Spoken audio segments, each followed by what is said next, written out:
أعوذ بالله من الشيطان الرجيم بسم الله الرحمن الرحيم ربي اشرح لي صدري ويسر لي أمري واحلل عقدة من لساني يفقهوا قولي. Assalamu alaikum wa rahmatullahi wa barakatuh, dear brothers and sisters. Welcome to our program. Inshallah, I pray that everyone is doing fine today. There have been, a lot of problems recently, so perfect time to pray. Tell Allah subhanahu wa ta'ala, inshallah, everything turns out okay. Now, of course, we know what our goal is in this world. We know the things that we have to try and do. One of the important things is, in order to do these good deeds, in order to be successful, in order to get to our goals and stay on the right path, we have to make a good foundation. We have to start off strong. In an apartment building, let's say an apartment building or a hotel, you have to start off the bottom floor strong. You have to put very strong material at the bottom. And of course, you build the top. But it all starts at the bottom. If that's weak, if you make it out of weak materials, you make it out of something that breaks easily, then say something bad happens, like a tornado, let's say, it's bad weather, that's going to break. Or something hits it, it's going to break. So it's very important that the thing that we build that building with, the thing that we build our garden with, it has to be strong. If you build a garden, you have to have good soil. Now, of these things, one of the most important things is staying away from sin, is looking at the sins, knowing the sins that we have to stay away from. Of course, sinning in general is wrong, but of those sins, of the different sins that we have regular sinning, and then we have the big sins. Now, those are what they call the greater sins. Doing these sins is worth more than just a regular sin. Doing these sins will not only, of course, bring you further away from the right path, further away from Allah subhanahu wa ta'ala, but by doing these sins, it'll erase all your good deeds. It'll make your good deeds void. So we can see these huge sins that, some aren't even, Allah subhanahu wa ta'ala is always forgiving, but these are horrible sins.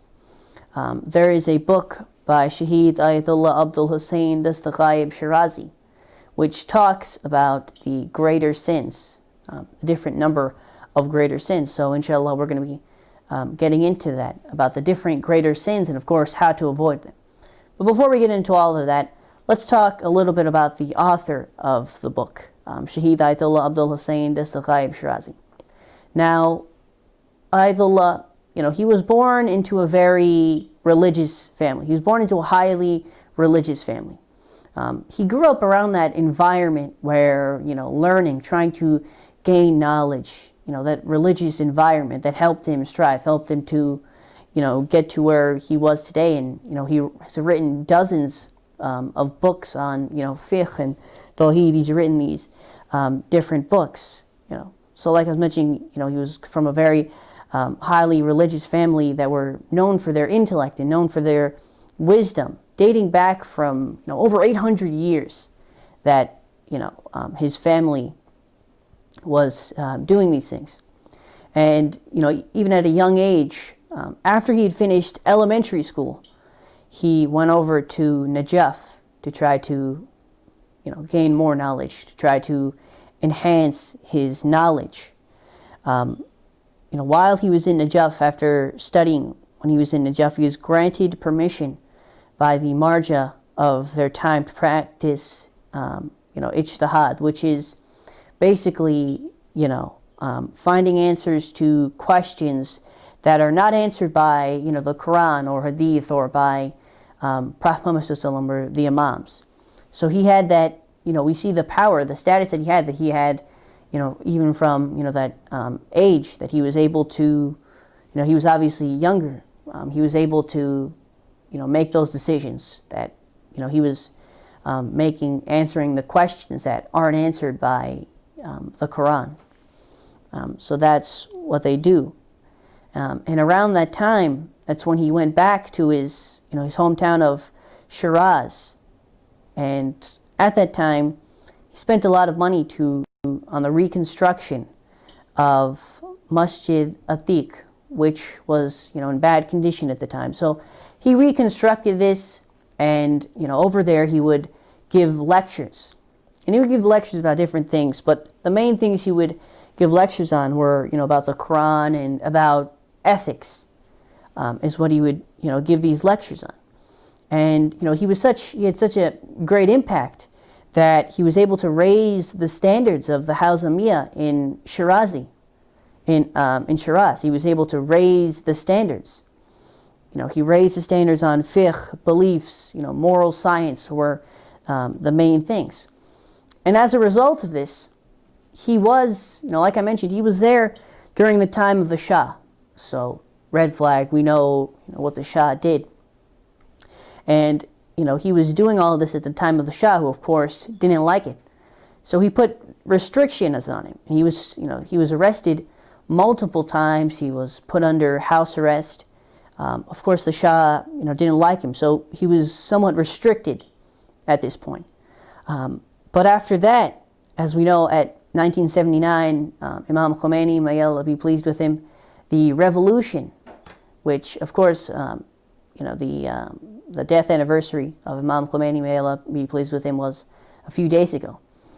So at that time of the revolution, that's when, he was able to go back to what he was doing. And that's the time when he was able to write, dozens of books about, different books. One of the ones, like we're talking about, was Gunah al-Kabira, which is the greater sins. That was, one of his most famous books. Unfortunately, like I mentioned, he was a shaheed. He died in 1924, preceding, he was going for Friday prayer, and he was actually killed in a bomb blast by, the enemies of Islam. So, inshallah, may Allah subhanahu wa ta'ala be pleased with this great man. He was able to, do a lot. And like I mentioned, one of his major works that we're going to be talking about, well, it's about Ghana al-Kabira, or the greater sins. These sins that, in doing these sins, that these different number of sins, in doing these, it'll make all your good deeds void. So, today, and inshallah, the following days, we're going to try to understand these. We're going to try to see, what's the question? Why are these important? Why do we need to learn about this? So that's what we're going to be, inshallah, discussing for today. Now, before we, start going into the greater sins, we have to first understand one thing. We have to understand about taqwa. Now, what is taqwa? What does taqwa mean? The root comes from waqaya, which means to safeguard or to abstain. The Islamic definition of taqwa is the action of restraining oneself from disobeying the commands of Allah subhanahu wa ta'ala. So that's the main thing. It's a saying from Imam Jafar Sadiq alayhi salam, that when he was asked about this, they asked him to explain taqwa. He said that it is to submit to the command of Allah subhanahu wa ta'ala and do not go near prohibited. Now, how powerful is that? It says, to stay close to Allah subhanahu wa ta'ala, to follow the commands of Allah subhanahu wa ta'ala, and not go near the prohibited. So, we have an example of this. Say something is haram, right? Now, if something's haram, haram food, or here's a really good example. Alcohol. We know alcohol is haram, of course.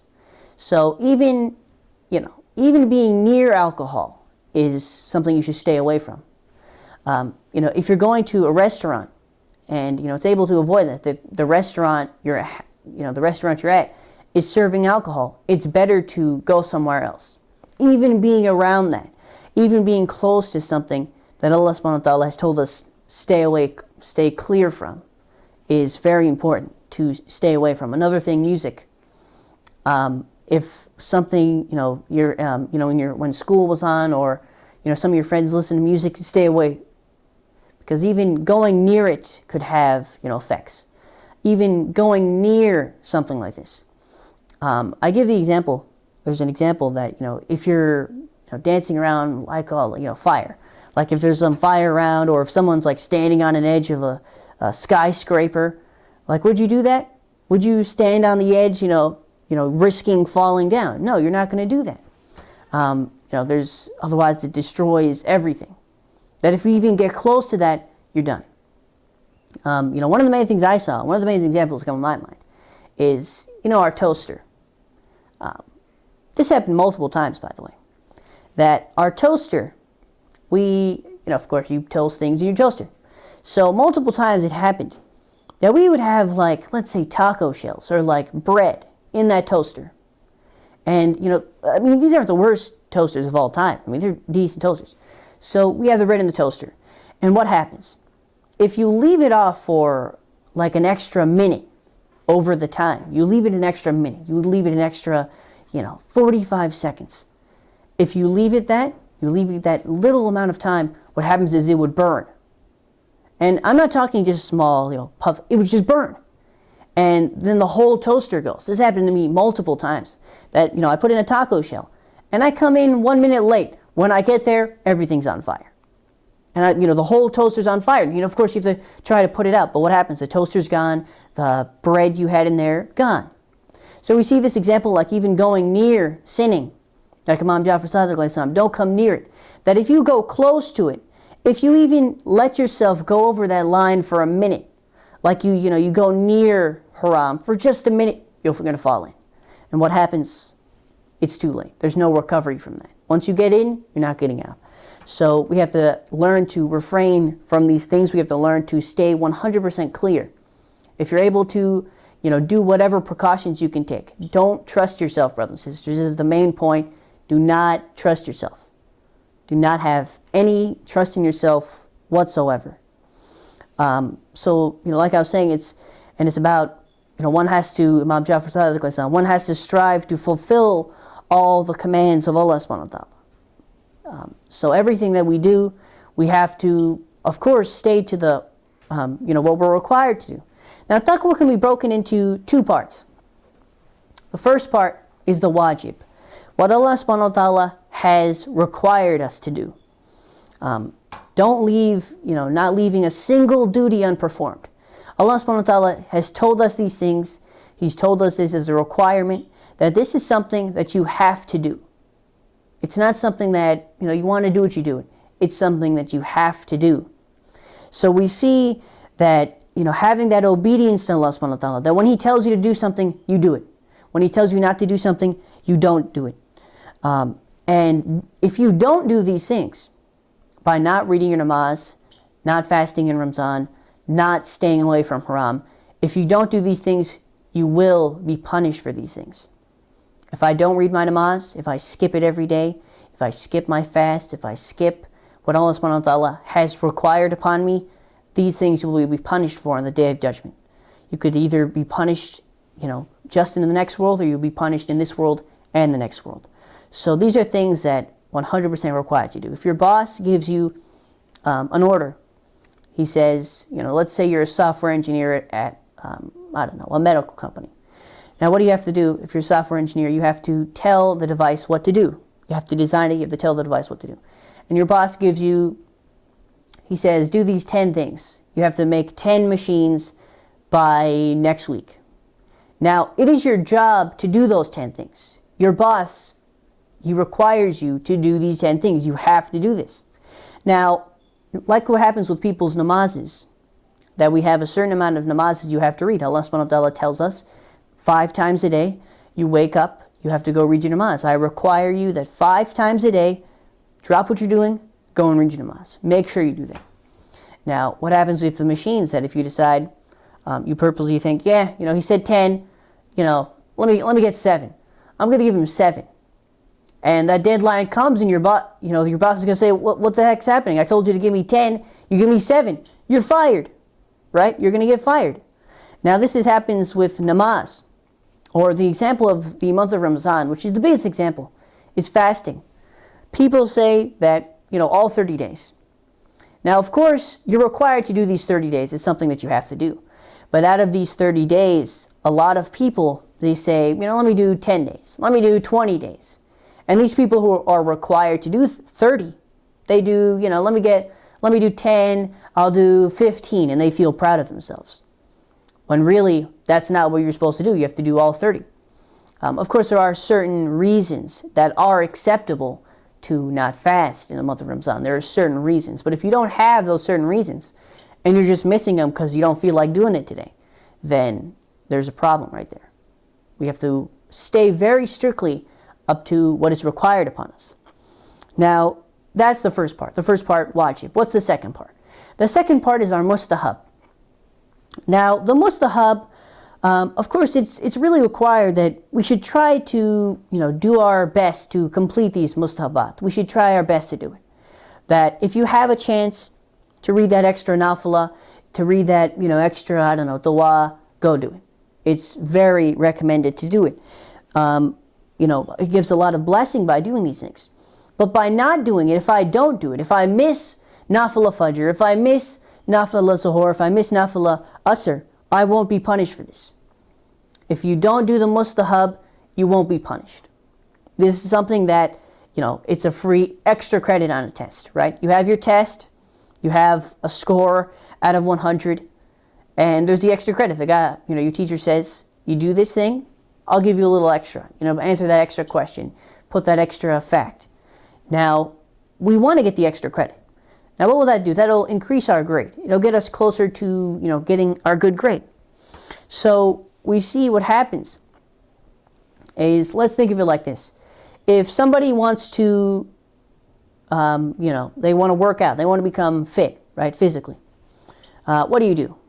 You do what's required. You try to refrain from eating foods that will slow your progress. You stop trying to eat junk food. You stop trying to, drink soda. You try to eat healthier. You try to eat healthy food so that, you'll get some actual progress. But what happens if you don't do that and you decide that instead of doing that, what you're going to, you just continue eating junk food and everything and you work out at the gym every day? Maybe you'll get some progress, but it is going to take you 1,000 times longer than it would to do this. So that's what the mustahab does, the mustahabat. What it does is it speeds up our progress to getting closer to Allah subhanahu wa ta'ala. Another example is, the screws on the door. I can tell you from experience, this takes a long time. Like, your door, right? It has different screws. And sometimes those screws fall out, or you're setting up a new door. You have to screw it in. So there's two things. There's two ways of doing it. One way is the regular way, that you have to put in the screws. So you take your screwdriver, you try to put it in, and your wrist goes for like an hour, and it takes you, putting in that whole door, it takes a long time. I mean, I've done it multiple times, that way, just by screwing it in, physically. And it takes a long time. It takes like an hour. And your back is hurting, your back is breaking, and, you're feeling so uncomfortable. You don't want to do it again. It takes a long time. Now, what's the other way? Did I get to the goal? I did it, right? I needed to put in the door. The door's in, it's looking okay. But it took a long time. It took me 1 hour. Now, what's an easier way of doing it? An easier way is if I bought an electric screwdriver. An electric screwdriver, what does it do? It's electric. It makes it go, 4 times faster, 10 times faster. Then instead of me having to do this, screwing it in, it drills it in. So what took me an hour is going to take me 5-10 minutes. Do I have to do that? Do I have to pay extra and, buy that electric screwdriver? Of course not. But at the end of the day, it's going to help me get there a lot faster. I'm going to save so much time. So by doing this mustahabat, it helps us that on a normal day we could be, doing the wajib. And we won't get, we'll slowly get to our goal. But if we do the mustahabat, just a little here and there, it'll help us get there a lot faster. And there's different mustahabat that we can complete. But we do have to start small. We can't expect that today you hear about, doing the mustahab, you hear about the different ones. And today you're not doing anything. You're not reading namaz, you're barely reading it. Of course not mustahab. And tomorrow we can't expect that we're going to all of a sudden, read all of them. That all of a sudden we're going to read all of them mustahab. We can't expect it. So it's good to be, thinking realistically, thinking to start small, because everything does start small. In order to get to that level, there is training involved. I think of it like, if we do that, if we try to push ourselves, we won't be able to complete it, of course. Just like when you see movies, the horse, or not a horse. Let's think of it like your car. You have a car, right? Let's say you buy a brand new car, and you love this car. It's a really nice car.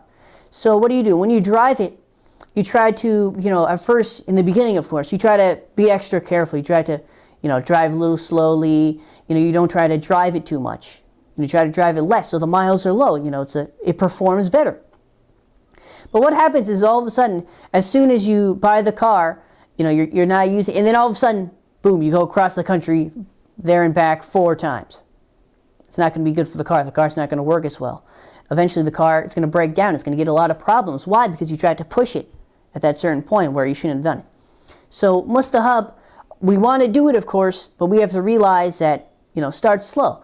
Where are the easy places that I see to do it right now that, starting slow? Nafil Fajr, it's just 2 rakat. Allah subhanahu wa ta'ala asks so much that for Fajr, He tells us read 2 rakat. You wake up in the morning, you're kind of tired, read 2 rakat, right? So 2 rakat, easy.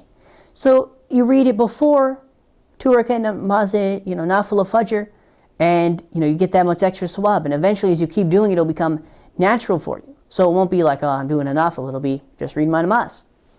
And another easy one, of course, is Nafil Isha. You read it after Isha, another 2 rakats. So doing little things like this makes a big difference, and it speeds up our progress, times 10. That normally it'll take us years to get to that point, but instead right now we'll be able to get there. Instead right now we'll be able to get to that point. Instead of, doing that. So those were the 2 levels of taqwa, the mustahab and the wajib. The wajib, what we're required to do, what Allah subhanahu wa ta'ala tells us you have to do, and the mustahab, something that you don't have to do, but by doing it, it'll speed up your progress times 10.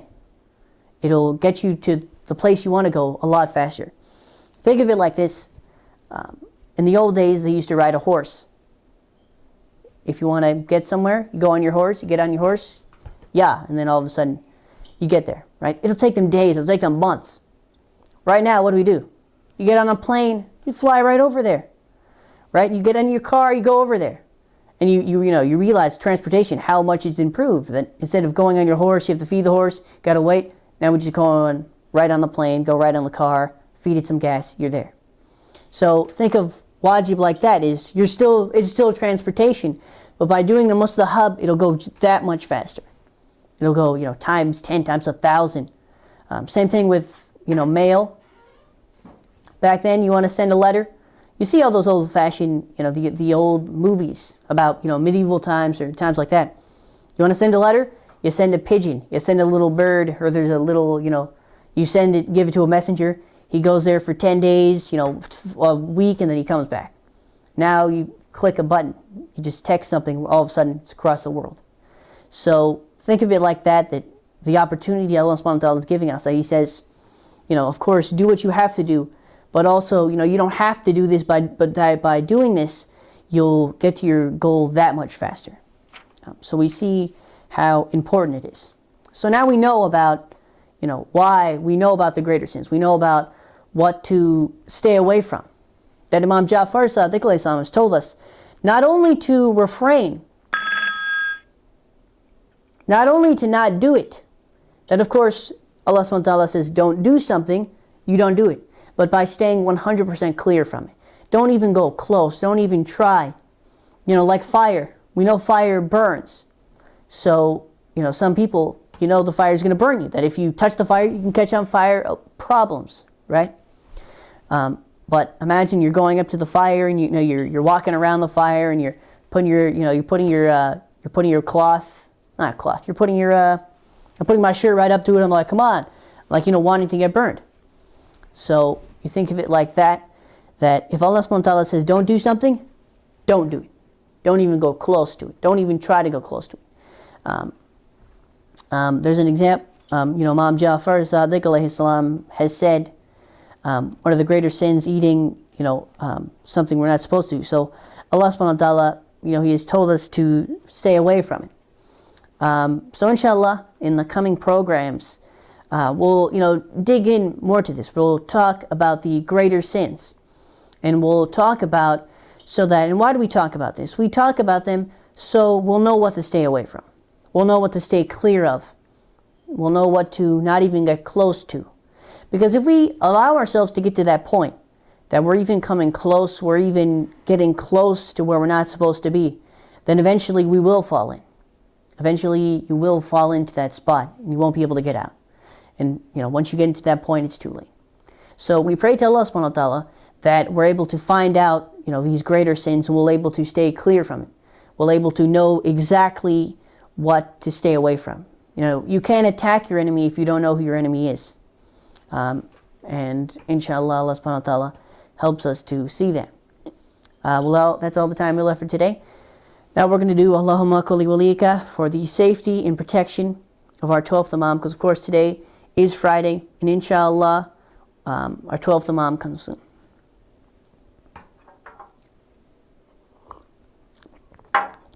Bismillahirrahmanirrahim. Allahumma kulli waliyaka al-Hujjat ibn al-Hassan salawatuka alayhi wa ala bai fi hadhihi as-sa'a wa fi kulli sa'a waliyan wa hafidha wa qa'idan wa nasira wa dalilan wa ina hatta tuskinahu ardhaka tawa وتمتعه فيها طويلا برحمتك يا أرحم الراحمين اللهم صل على محمد وعلى محمد. Assalamu alaikum wa rahmatullahi wa barakatuh. Khuda Hafiz.